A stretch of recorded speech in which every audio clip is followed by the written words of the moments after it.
Hello there. I was exploring with a group of coaches this morning how an understanding of the three principles of mind, consciousness, and thought helps. How does it help us out? And one of the things we looked at is that the assumptions we bring to the question, how does this help, have everything to do with the degree to which insight into the principles does help.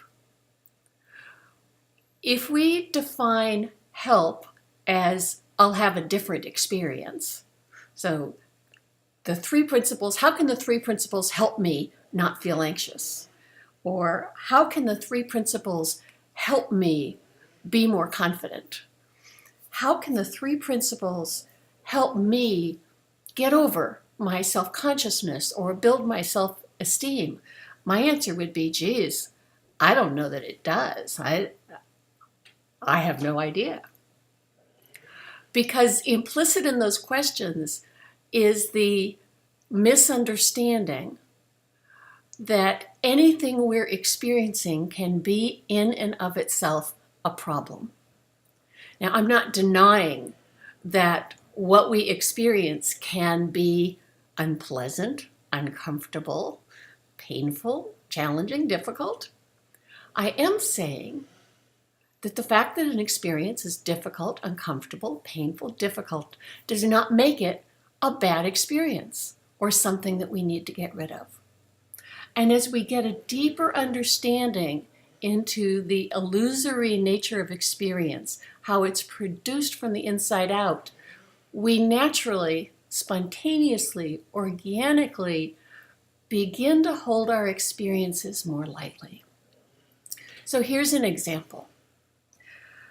5 or 6 years ago, we had a snowstorm in Seattle, and then we had a thaw, and ice formed on the streets. And then there was a thaw and a refreeze, ice formed.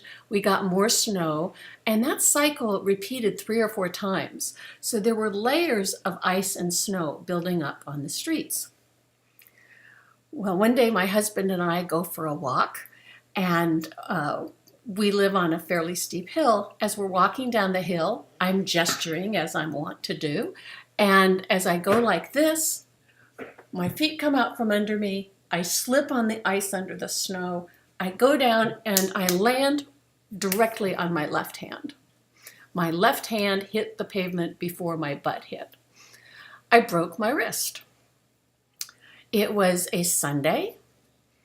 It was icy and snowy, and in the area that I live, west of Seattle, any amount of snow pretty much cripples traffic. Everybody closes. And long story short, it took us over an hour to discover that the urgent care clinics were closed and to get to the emergency room. Meanwhile, I am discovering that broken bones hurt like crazy. I was astonished at the kind of pain. I'd never broken a bone. And the interesting thing is that I was hurting like crazy, and I was also kind of fascinated. It's like, holy crap, I had no idea that this kind of pain even existed. This is kind of interesting.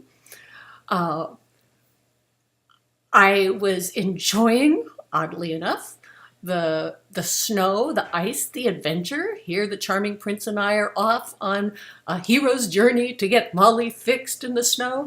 There was a kind of crazy quality of excitement about it. And it hurt like hell.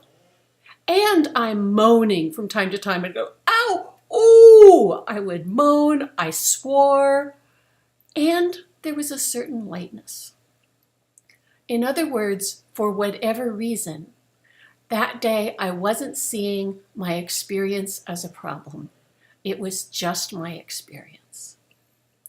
I can imagine many different ways to have had the identical physical events occur. I can imagine many different ways that I might experience the progression of events. Frustration, irritation. I might have been obsessed with whether Miles was driving too fast or not fast enough. lots of different things could have been going on, producing lots of different experiences. The gold for me in this story is not that I was fortunate enough to have positive thinking about the experience.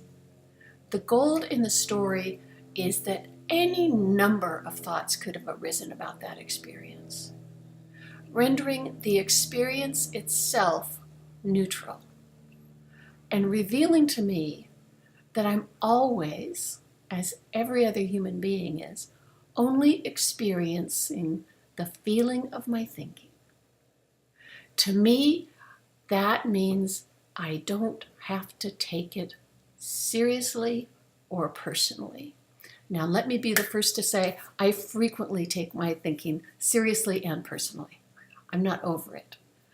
And at the same time, it's just not as compelling. And as I settle more deeply into the understanding that what I'm experiencing is made of thought, I'm free not just to get over the experience or to dismiss the experience. I'm free to enjoy, be amazed by, rock the experience, including rocking the experience of pain, rocking the experience of jealousy, rocking the experience of wonder. It was a game changer for me. And I invite you to just be curious about what parts of this resonate for you, where you see this in your own life and where you don't. And let me know what shows up. Thanks so much for watching.